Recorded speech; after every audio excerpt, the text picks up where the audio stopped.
Si j'ai compris quelque chose ce soir, il faut être sincère avec Dieu. Ouais. Et je voudrais vous poser une question. Vous permettez que je vous pose une question? Même que vous dites non, je vous la pose quand même. Donc, dites oui, hein, c'est beaucoup mieux. Dieu reconnaît la sincérité des cœurs. Dieu reconnaît la sincérité des cœurs. Quel que soit l'endroit où nous sommes, quel que soit ce que nous passons, nous les chrétiens nous pouvons le dire, mais ce soir tu peux le dire aussi, parce que tu peux faire une belle expérience avec Dieu.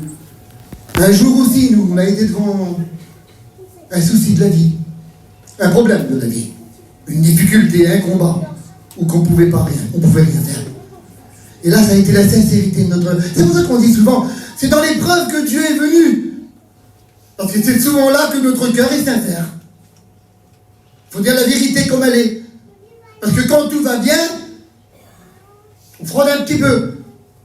Mais quand tout va mal, Charlot, il est là, je le sais, on était ensemble hier, je me rappelle de son témoignage, je le connais par cœur. Il dit, quand j'étais dans le camping, je pensais comment résoudre le problème et je savais que je ne pouvais pas le résoudre.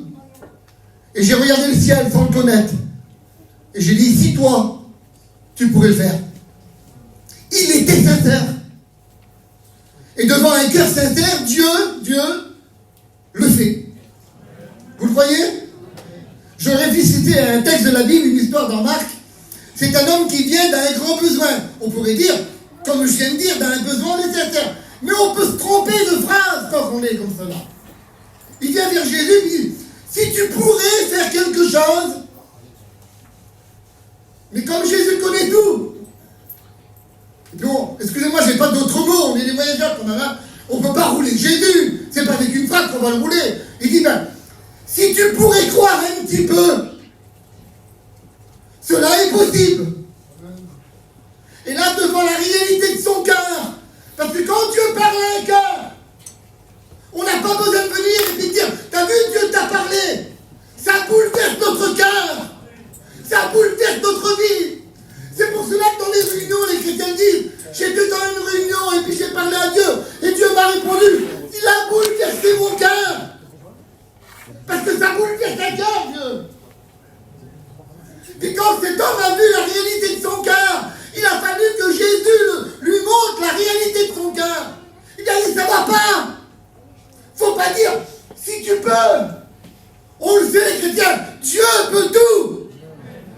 Et il est capable de faire tout. On ne se trompe pas quand on vient à lui. On s'est trompé plusieurs fois. On allait dans un camping ou dans une maison, un copain ou de la famille, en disant, tu pourrais pas m'aider. Le manque de peau, il n'a pas pu t'aider. On s'est trompé de porte. Mais lui, il a ouvert une porte dans le ciel. Et ses yeux sont braqués vers toi. Ils sont tournés vers toi. Et en travers la Bible, il va te montrer qu'il faut vivre avec un cœur sincère. Un cœur vrai. Ça se trouve comme ça se trouve dans Jean 1, verset 47. C'est un homme. Ah, j'aime ça. J'aime cette rencontre-là. Elle est merveilleuse. C'est Jean 1, au verset 49. Il s'appelle Nathanaël. J'aime ce passage-là, c'est fort. Jésus le voit arriver, il ne le connaît pas. Il le voit arriver, il dit, je le dis avec mes mots, tu vois Nathanaël, je connais ton cœur. Je sais qu'il n'y a pas de faute dans ton cœur. Il est surpris, Nathanaël, là. Il est bouleversé dans son cœur. Mais tout, tu me connais, on ne s'est jamais vu. Je n'ai jamais parlé. Je n'ai jamais demandé quelque chose. Mais tout, tu me connais. Nathanaël, je t'ai vu en dessous le figuier. Tu m'as vu en dessous le figuier quand j'avais besoin. Et je ne savais pas où aller. Et puis je m'adressais comme cela, sans connaître. Et toi, tu sais que tu m'as vu. La Bible déclare que Nathanaël, devant ce mot. Mais qu'est-ce que c'est que ce mot de dire, je t'ai vu. Il a été bouleversé, dit. Nathanaël répondit, Rabbi, je sais que tu es le Fils de Dieu. Seigneur, quelle puissance quand il parle. Quelle puissance. Mais c'est pas, tu vas dire, mais qu'est-ce que c'est de dire, je t'ai vu. Oui, mais toi tu le sais où t'étais.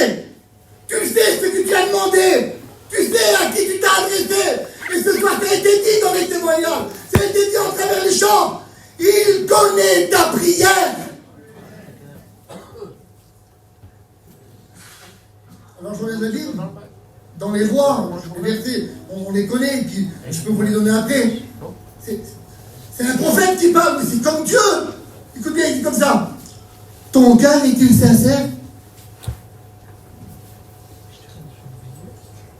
Ton cœur est-il sincère ce soir? C'est simple les mots que je suis en train de vous dire. Les frères pourraient le dire, et puis certains, on pourrait le témoigner. Des fois, on connaît le besoin. On n'est pas toujours des prophètes quand même.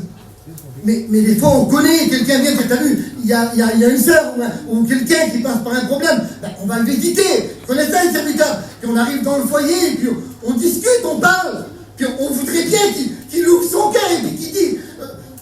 Alors, on lance la perche en lui. Alors, comment que ça va? Ben ça va. Mais on sait que ça va pas. Il manque de sincérité. Mais moi, je voudrais vous poser une question. Est-ce que votre cœur a-t-il besoin de Dieu? C'est ça, en vérité. Vous voulez que je vous dise quelque chose? Vous le dites à personne. J'ai besoin de Dieu. Mais ce soir, est-ce qu'on est capable d'être sincère? Est-ce qu'on est capable d'être vrai devant Dieu? Il connaît tout quand même. Il sait tout.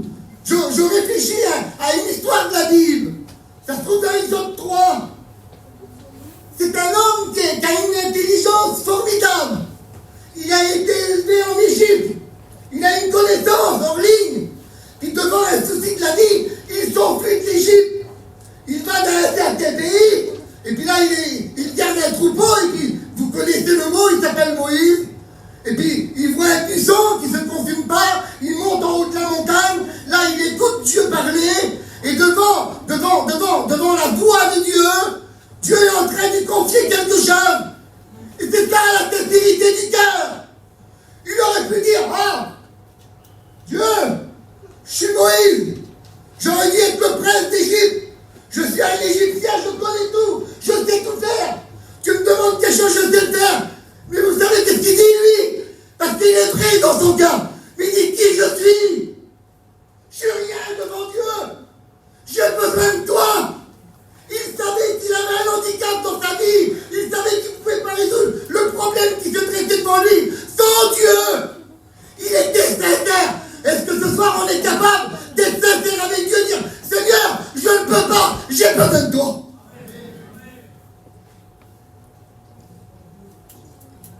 Pour la peine, je bois un petit peu d'eau.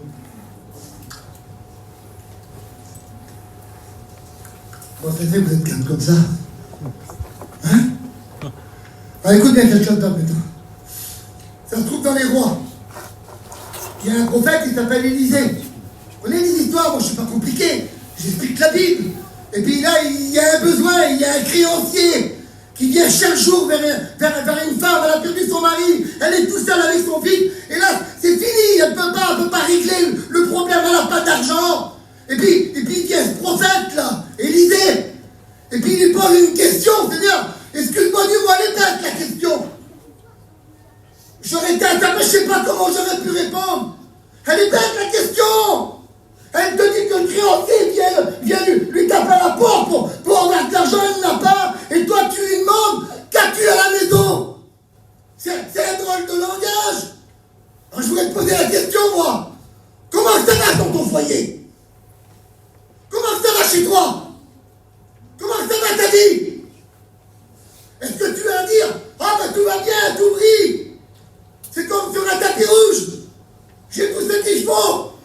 Mais tu sais au fond de ton cœur que ça ne va pas. Tu as besoin de Dieu dans ton cœur. Et cette femme, elle sait qu'elle a besoin de l'intervention de Dieu. Elle dit, prophète, j'ai rien du tout chez moi. Elle est capable de dire la vérité de son cœur. C'est peut-être fort ce que je vais dire là. Être vrai. Je te demande pas de te lever et de dire, eh bien moi j'ai ça chez moi. Je veux pas le savoir. Je suis embêté que tu me le dises. Dis-le à Dieu de toi, parce que c'est le seul qui peut répondre. Alors bien sûr, tu comprends quelque chose que que le prophète, quand il lui répond qu'elle n'a rien du tout à la maison, il a envoyé de Dieu. Il y a une continuité, il y a un message de bénédiction derrière cela. Autrement, ce serait malheureux qu'on vienne en tant que serviteur de Dieu et qu'on dit ça ne va pas t'envoyer. Eh bien écoute, reste comme t'es, ça pourra changer. Là, tu te dirais, mais c'est quoi ce prophète-là? C'est quoi ce messager? C'est pas un bon messager. Mais non, mais par la Bible, par la parole de Dieu, pas un homme. Un homme n'est pas capable de changer un foyer, n'est pas capable de changer tes enfants, n'est pas capable de changer ta propre vie. Le problème que tu vis, on ne peut pas le résoudre. Mais en travers la parole, on peut le résoudre. Parce que c'est Dieu qui envoie des hommes avec un message qui vient du ciel, le message de Jésus. On aurait pu continuer un petit peu dans les champs, parce que moi je ne vais pas très loin. J'ai encore un mot à vous dire. Avez-vous besoin d'être sincère avec Dieu? Je sais que je l'ai déjà dit, ce témoignage-là, parce que c'est quelque chose de vrai. On était dans une réunion, puis on dit la vérité, on ne se cache pas sous les mots. Parce que souvent, on dira, t'as vu le chrétien, là, comment il a joué? C'est un baptisé, il n'est pas converti. C'est un baptisé. Moi, je te parle d'une conversion, puis quelqu'un... Et puis, on était dans une réunion, comme ça. On a été surpris. Surpris de son langage. Surpris de sa prière. Surpris de ce qu'il a dit. Parce que ça surprend. Parce qu'il faut dire aujourd'hui, on noie le poisson dans l'eau. On est capable de dire dans la réunion, Seigneur, tu nous vois tous, là, on a tous besoin de toi. On noie notre prière dans le monde. Mais Dieu ce soir te demande la sincérité de ton cœur. Tu es peut-être venu en disant, mais moi je voudrais que Dieu me parle. La Bible est qu'à une pièce comme cela. Il dit, approchez-vous de Dieu avec un cœur sincère. On a besoin de s'approcher sincèrement devant Dieu. Je le dis comme je le pense. Et après, je finirai ce que je vais dire là. Cet homme-là, c'était la réunion, il s'est mis debout, devant tout l'auditoire. Puis il a fait une prière. Peut-être pour certains, elle n'est pas choquante la prière là. C'est un peu particulier. Cet homme s'est mis debout, puis il a commencé à prier. Il dit, Seigneur, je te demande pardon. Je ne suis pas un bon chrétien. Déjà ça. Je frappe ma femme, je suis mal poli. Je bois un verre de trop. Ça, on a tous fait la tête, ça nous a surpris la prière. Mais il était vrai. La parole lui avait parlé, il était conscient qu'il ne pouvait pas rester dans l'état qu'il était. Alors il s'est mis debout, il a dit la prière de son cœur, la sincérité de son cœur, la vérité de son cœur. Mais quand on dit la vérité de notre cœur, ça paye devant Dieu. Et puis il a dit tout cela pour l'auditoire. On était un peu surpris, nous. Parce qu'on a resté des temps avec lui. On ne l'avait pas vu comme cela. Et bien sûr, après, on l'a exhorté, on lui a parlé. Et puis après, on s'est quitté avec la mission, il n'était pas de la région avec nous. Puis quelques mois plus tard, on arrive à la convention. Puis on marchait avec les frères, comme ça, au bord de la route. Puis d'ailleurs, derrière, on écoute une voix. Jackie! Néline!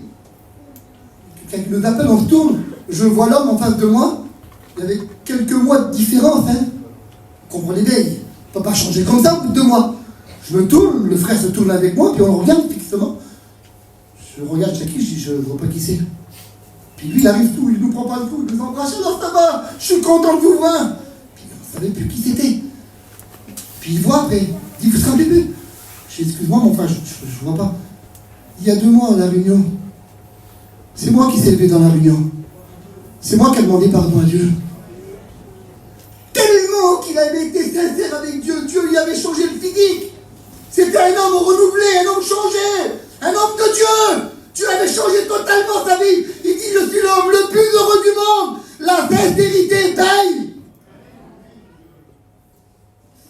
Écoute bien, je finis avec ça.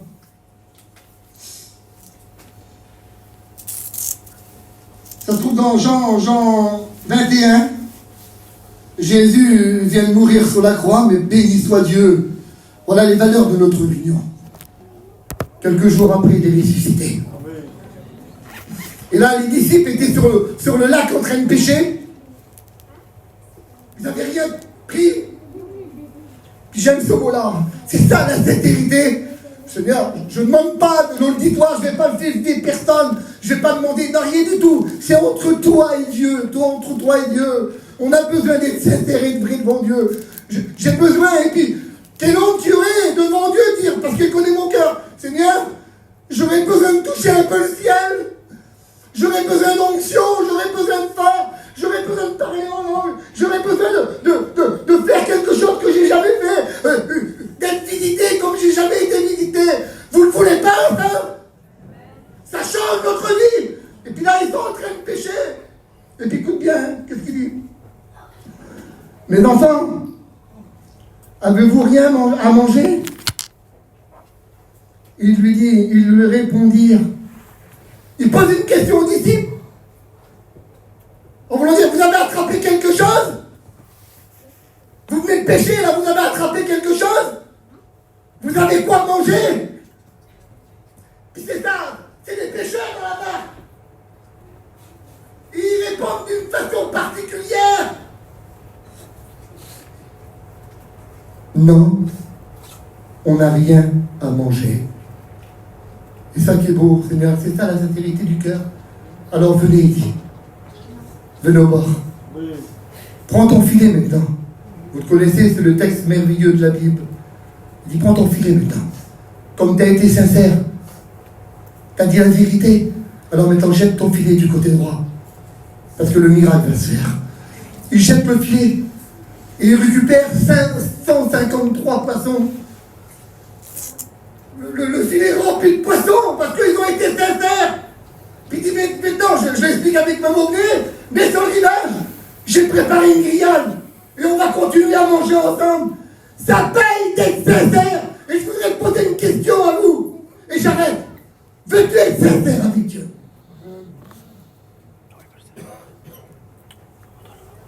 Je ne vais pas dire qui a besoin de Dieu. Je lève les deux mains. J'ai besoin de Dieu. Maintenant, écoute bien, je te pose une question. As-tu besoin de Dieu dans ton foyer? As-tu besoin de Dieu entre toi et ton mari? Ou ton mari avec ta femme? Tu comprends ça? C'est ça qui est important. Je l'ai sur mon cœur et j'ai envie de vous le dire. Foyer, as-tu besoin de Dieu? As-tu besoin de l'intervention de Dieu? Est-ce que dans ta vie, tu l'as déjà dit à Dieu, Seigneur, j'aurais besoin que tu viennes bénir mon cœur, ou bénir le cœur de mon mari. J'en ai besoin. J'ai besoin de retrouver un foyer uni, un foyer béni, un foyer en Dieu, un foyer qui se met en prière, qui lit la Bible, qui travaille ensemble. J'ai besoin de ça. Est-ce qu'on est sincère de le dire?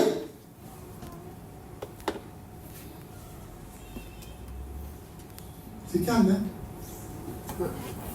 Julo, tu disais l'autre fois, ça me fait peur que c'était calme. Peut-être vous allez dire, mais alors Nini était fort quand même, hein? Qui nous dit qu'on ne dit pas la vérité. C'est pas, je dis pas, je pense à un mot, mais je ne veux pas le dire parce que c'est vulgaire. Des fois, on n'est pas franc. On a peur de le dire. Il faut dire, Seigneur, tu vois le foyer de ma fille, ça ne va pas. On n'écoute plus les prières comme ça. Je pense à plein de mots, Seigneur, plein de phrases qui viennent là. Mais je n'ose pas le dire, vous savez comment on est dans notre peuple. Hein? Des fois, il y a des jeunes foyers qui manquent de quelque chose. On le cache, on ne le dit pas. C'est personnel. On n'a pas envie de le partager. Mais Seigneur, on ne pourrait pas le partager avec Dieu. Voulez-vous avoir un peu de sincérité avec Dieu? On a besoin d'être ensemble, on a besoin d'être unis. On a besoin de vous aider dans la prière, vous avez besoin aussi de nous aider dans la prière. Je vous dis quelque chose, vous permettez? Je pense que les frères vont être d'accord avec moi. Vous croyez que c'est facile d'être serviteur de Dieu? Vous croyez que c'est facile d'être étudiant ou futur étudiant? Vous croyez que c'est facile d'avoir un foyer de serviteur ou d'étudiant ou de diacre? C'est pas facile en combat. On a besoin de l'intervention de Dieu. Et plus qu'on avance, plus que les jours passent, plus que c'est difficile, plus que l'action du diable est en train de travailler, qui est en train de vouloir détruire les foyers, détruire des vies, détruire le silence. Il l'a dit dimanche. C'était bon le message de dimanche. Est-ce que ça redonne une autre conscience, dire Seigneur, j'ai besoin de dire la vérité. Alors j'arrête là. Mais je voudrais que tout le monde se lève avec moi. On se lève à notre place et on va prier le Seigneur. Puis ça m'adresse à toi, mon ami, n'aie pas peur. Si tu es dans la réunion, c'est parce que tu as besoin de Dieu. Tu ne viens pas à la réunion si tu n'as pas besoin de Dieu.